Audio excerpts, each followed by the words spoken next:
So, how did you go?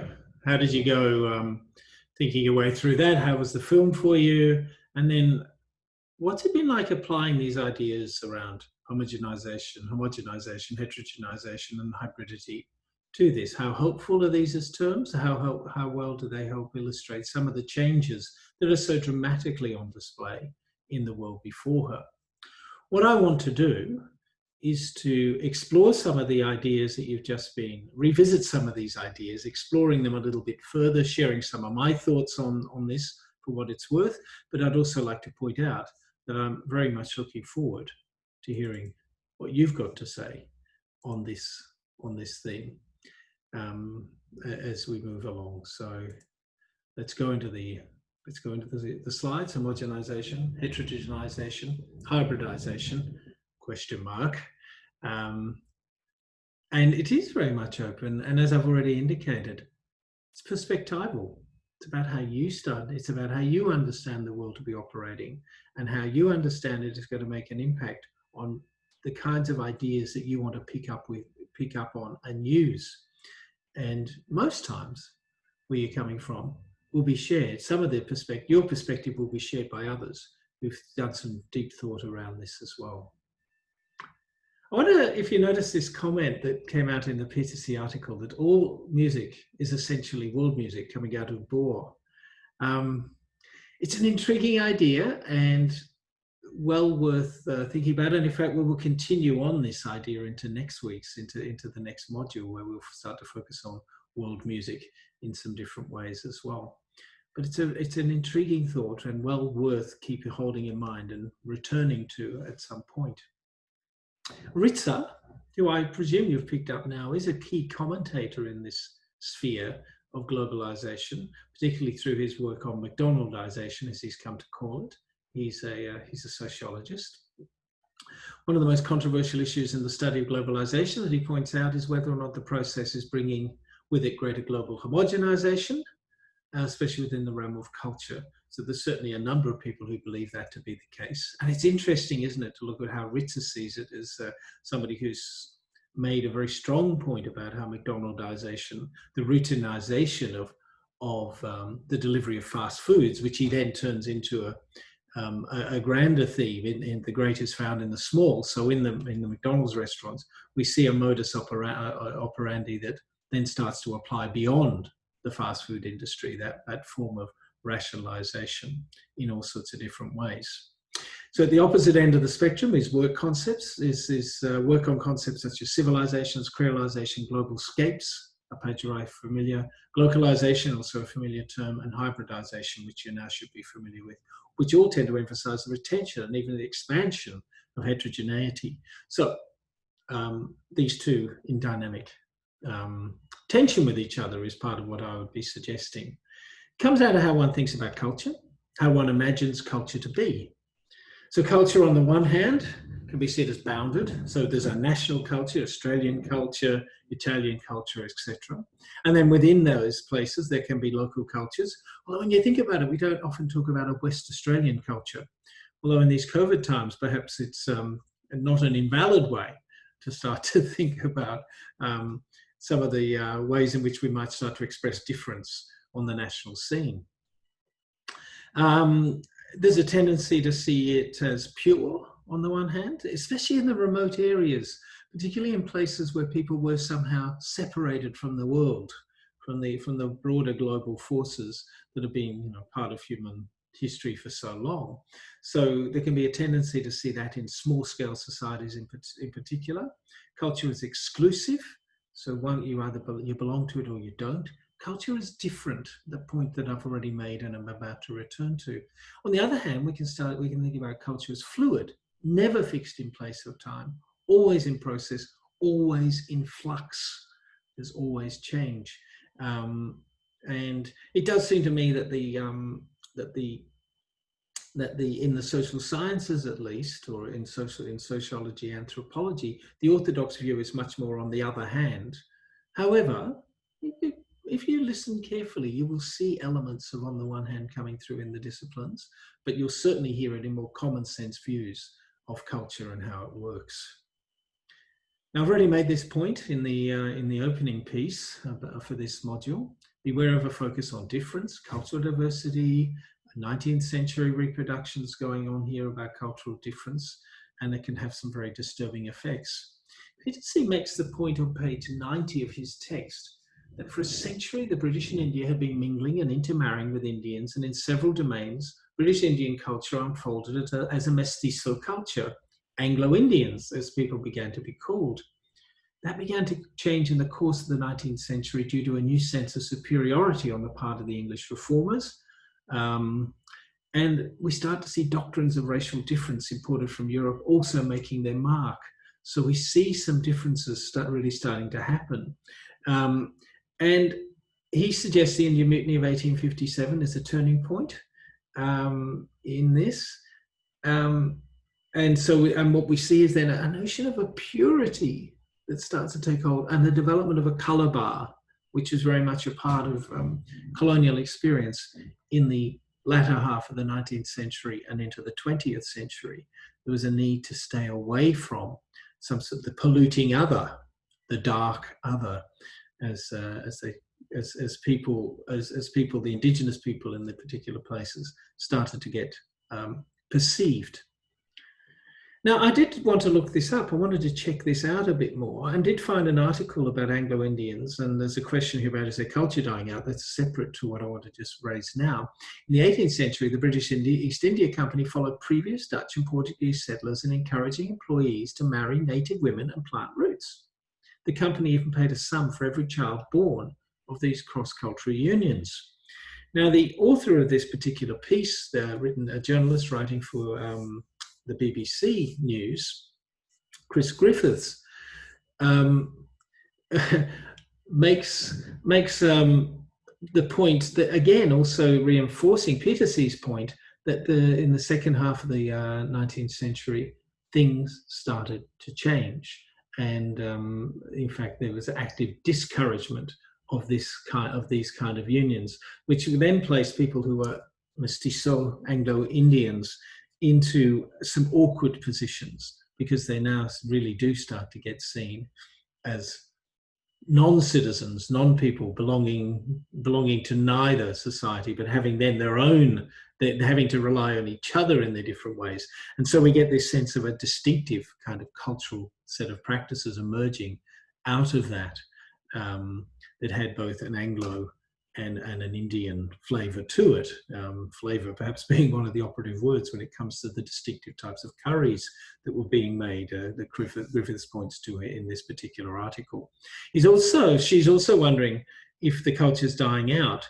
And that's an interesting idea when we start to contemplate hybridity and how it works. If hybridity is a useful model for thinking about cultures and cultural practice just generally, then perhaps there's nothing particularly surprising in this, as the Anglo-Indian groups, their needs for distinctiveness are starting to just don't have the same kind of imperative for them, the same need for it, and perhaps therefore there's a kind of blending and merging into the broader domains, and an acceptance of that, or just an inevitability almost to that. But of course, in that blending, the world's never quite the same either. The contributions to different forms are there.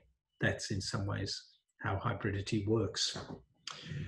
Beware of the focus on fluidity and hybridity, a cautionary note here. A mindset seeing cultural change not only as inevitable, but part of the way in which culture works, can too easily dismiss the ways in which a person or a people's desires and need to assert a particular identity or to follow particular practices that are of existential significance to that person or people can be overrun by the economic, cultural, and legal imperatives of a dominating group. So I'm thinking here of examples in Australian history, Canadian history. You can see in the Canadian case there about schools policy being a form of cultural genocide. Pursuing and a report in 2015 supporting that particular idea. As you see the paragraph here, the measures were part of a coherent policy to eliminate Aboriginal people and to assimilate them into the Canadian mainstream against their will. You've also similarly got this idea coming through in the Stolen Generations reports, where the idea of cultural genocide was raised. And you can imagine how controversial that was to raise that in an official government report that was tabled in Parliament, to suggest that some of these past practices of removing children from their parents, Aboriginal parents, was a form of cultural genocide, raising them in mission stations, putting them into foster homes and into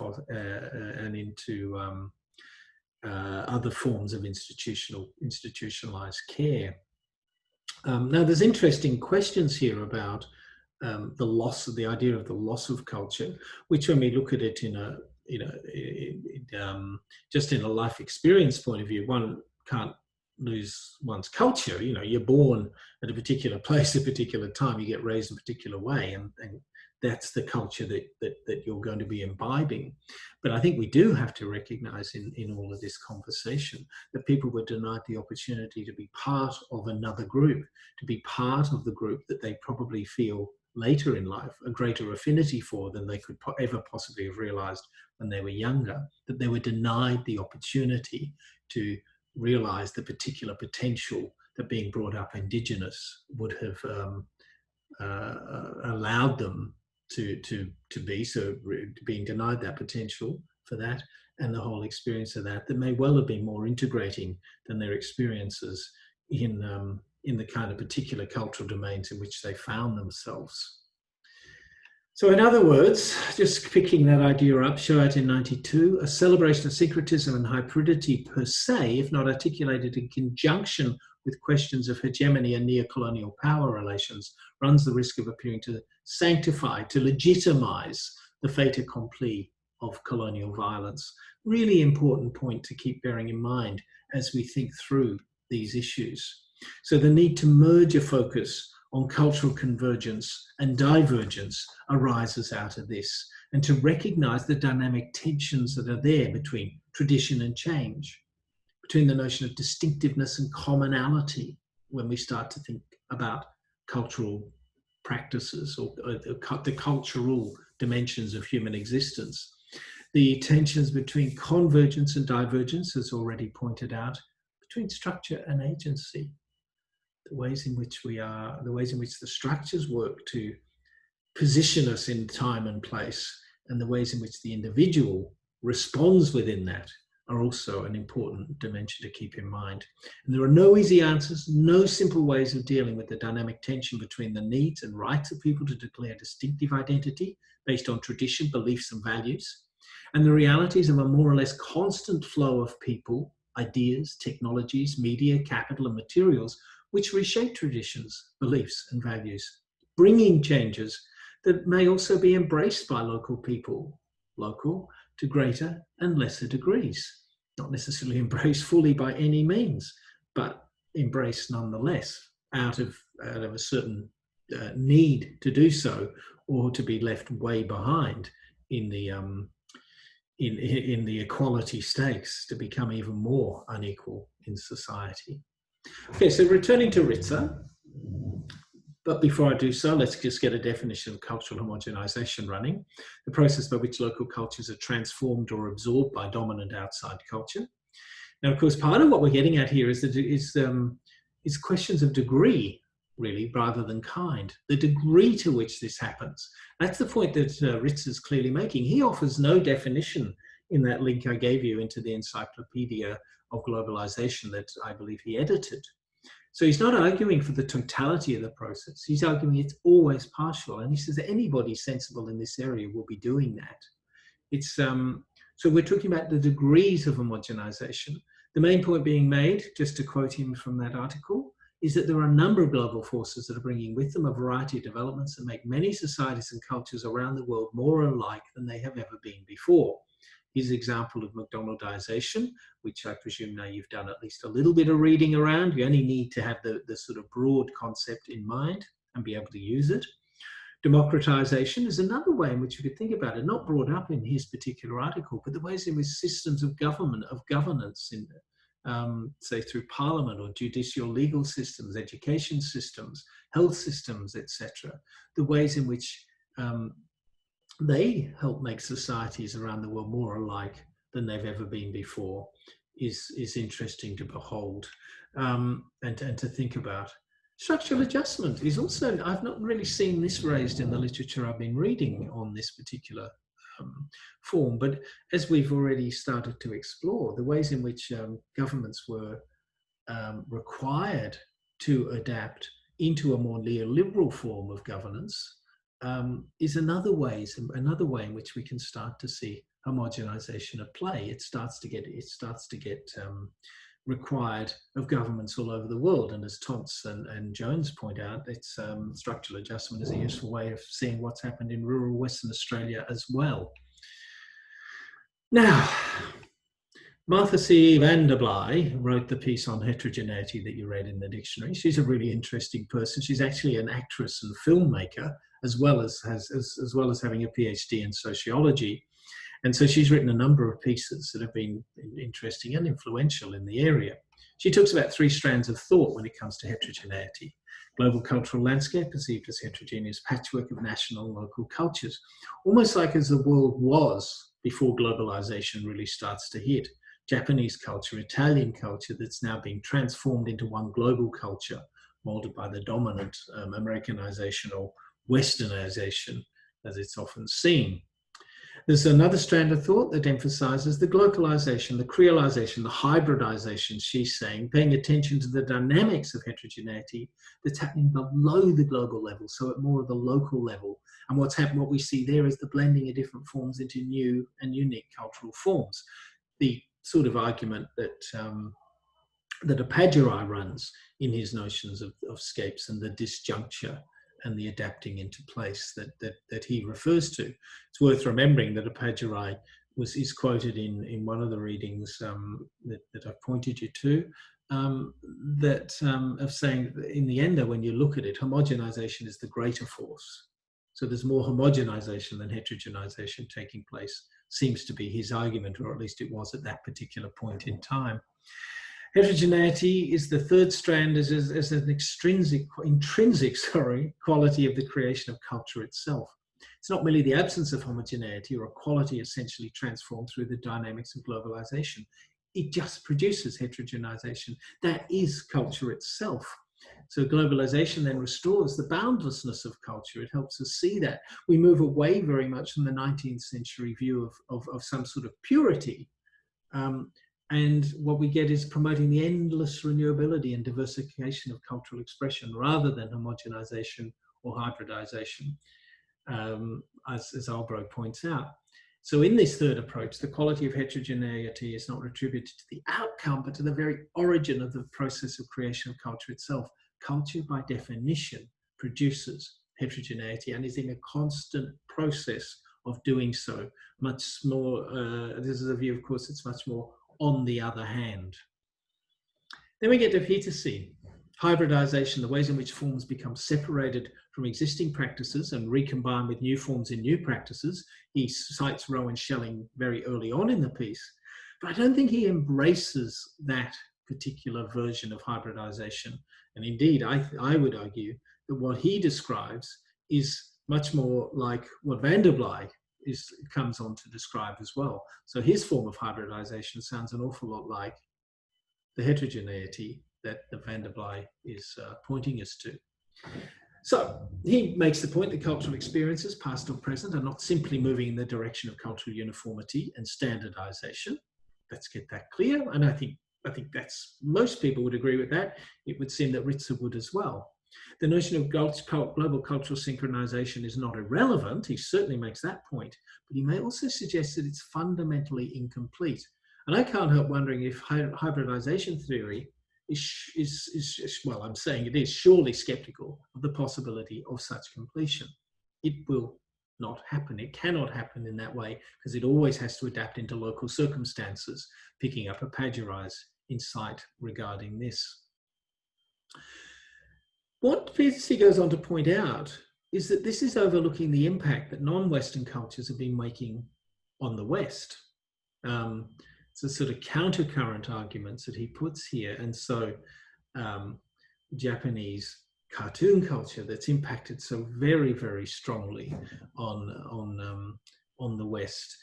This particular image coming out of a film from a maker who Spielberg, for one, that well-known filmmaker, acknowledges very readily as somebody who impacted very much on his practice as a filmmaker. Ignoring the role of local reception of Western culture. And again, we see in this image on your right-hand side, the incorporation of into Japanese forms, or at least Western forms of dress, for example. If we start to think about this as a post-war phenomenon in this setting, the indigenization of Western elements that become that are embraced to greater and lesser degrees, a point I've already made. It fails to recognize the influence non-Western cultures have been exercising on one another. It's not just a flow from the West. Especially if you start thinking of Asia, but if we think about Africa, we think about Australia as well, pre-contact. That would be another element that we'd need to be considering, although much, much harder to document than those that have happened, that are happening now or in the recent past. There's no room for crossover culture, which he emphasizes earlier on in the paper, Peter C., in the US, where white Americans are adopting Black American ways. And music is probably one of the main areas in which that gets seen, you know, the taking up of music from African Americans by white musicians, and the way in which that gets deployed. And also, but the real embrace also of black culture, and likewise in the other direction, the development of third cultures such as world music, as is being pointed out by Peter C. And it overrates the homogeneity of Western culture. And that's a really vital point. It overlooks the fact that if we examine the cultural lineages of the West, many of the standards exported by the West and its cultural industries, they turn out to be a culturally mixed character. So you can hear the argument that's coming through that starts to resonate with Vanderbilt's argument. And we are talking here about questions of culture. Two forms. Culture is territorial, local learning, localized and seen in that way. And that's the one that can get bounded. That's one that can be seen as removed and remote. And if you're of the particular mindset that starts to be worried about the loss of this kind of variety of culture and people's rights to that culture, you can see how that how those ideas can start to impact the ways in which one sees the globalization process. But there's also the notion of culture as general human software, just something that we have. It's part of the species. So it's translocal learning, regardless of locale. It's how human beings respond to particular needs.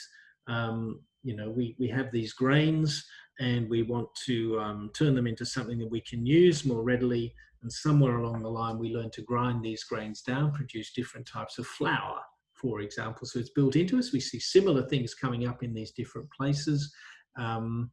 Translocal, yes, it is beyond, it's just beyond the local. It may not be about having seen each other or being learning from the other so much, although that is certainly part of the mix that we need to think about. So both forms operate simultaneously. That's important. Returning then to that quote that I believe he doesn't really embrace from Rowan Schelling, he's arguing that recombination is ever present. It's not just something that happens, this is big suggested here, sometimes, or happens in the wake of the kinds of globalization that we've been experiencing in the last 50 years or so. Each time period, each epoch has its own boundaries and fluidity, draws them. This is the way things should be. This is the pure culture, if you like, but always there's fluidity within that. And those boundaries become more porous. Things start to fall apart. They can't always hold as one might wish. The mingling and mixing are of all times, regardless of boundaries. And each period has its own pathos of difference, in which some differences count and others rank as insignificant.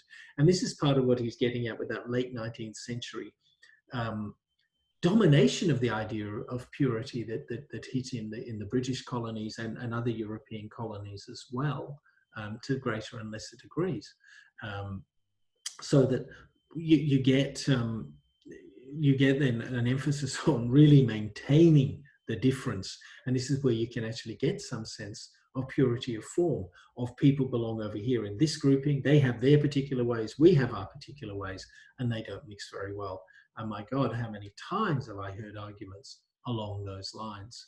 Um, um, that we should not be mixing groups in this kind of a way. I don't know if it's less now than it was. It seems to be, and that's something, again, I'd be interested to hear your thoughts about this as you as a fresh, new ways, new generational ways of understanding the world kick in. So heterogeneity is an intrinsic quality of the creation of culture itself, not merely the absence of homogeneity or equality essentially transformed through the dynamics of globalization. I believe that Van der Blei and Petersen's arguments merge far more, so we get heterogenization and hybridization being somehow coming out, at least from these two particular scholars, is variations on the same theme. And in the end, I think there's great convergence in the way that they're thinking. Just a final reflection about the ways in which cultural change has been evident in Australia. If we start to think about Indigenous people tens of thousands of years ago, 40,000, 60,000, we've heard 100,000 as well, being the kinds of time periods that Aboriginal people have been on this continent. There can be a tendency to see that period as being unchanged, largely unchanged perhaps, but that would be a mistake. Of course there's been innovation. Of course individuals have come up in society and thought, maybe we can catch fish more efficiently. Maybe we can grind our flour better if we change the shape of the stones. Those kinds of things. Maybe the spirits around us. Maybe we hadn't thought about this particular being. So there's all sorts of ways in which change happens. The borrowing, the ability to borrow over much of that period, of course, is limited to the groups of contact. But there was contact amongst different groups. There would have been cultural borrowing, cultural sharing taking place. And there were also Macassans on the very north of Australia, so people coming from in what we now know as Indonesia. And let's remember, there were no nations for much of this period. So we're not talking about transnational exchange, as more trans-local exchanges still in that regard. So no doubt there was impacts there, and that could well have flowed through the whole nation as well. Colonialism, of course, is a period of enormous, massive disruption to Indigenous practices, to Indigenous culture. But nevertheless, as we are well aware, Aboriginal people have persisted. They have resisted, to capture Keith's memorable phrase, Aboriginal people have persisted and resisted. We could say similar things about Aboriginal cultures, because of course there are many different groupings here, many nations, as we now would start to frame that. And these nations, these cultures have persisted. And they have also resisted absorption, assimilation in all sorts of different ways. So what we see now are many different kind of hybrid forms. And it's much easier to appreciate that, I think, when we think about the disruption, the disjunctures, the dissonance between two groups of people, yet nevertheless, we see an absorption of some of the beliefs, the values, the ideas, of the colonizers and settlers, and then of course beyond that, as further ideas start to flow across our national borders through the technological advances, developments that we've experienced. And the thing about this that I think is worth contemplating here is we start to think about this notion of hybridity as being ever present, as being actually a constant factor in cultural forms and developments, is that then that can allow us not so much to lament the loss, although that is, as I've already made the point, that we mustn't also ignore what that hegemony of colonization has yielded, but is also an understanding that Aboriginal people, well, it can actually take us away from the expectation, well, for Aboriginal people to be real Aboriginal, they have to be behaving as they were pre-contact. Well, that's such an impoverished view of culture. That does not work. And perhaps then hybridity allows us to, the notion of hybridity allows us to contemplate the rights of people to assertion of distinctiveness at the same time as we do not expect them to be behaving as their ancestors were in some sort of mythical 10,000, some sort of mythical 10,000 year ago period. It's neither reasonable to expect that, nor is it conceptually defensible to be expecting that to be happening. People can be Aboriginal and driving cars, just to pick up a very crude example of that, to be involved in the internet. And, it's probably time for people to start getting surprised by the ways in which small-scale societies have engaged with and embraced the many different technological changes that have been a part of their society. I'll leave it at that. I look forward to catching up with you in the workshop and in the tutorials.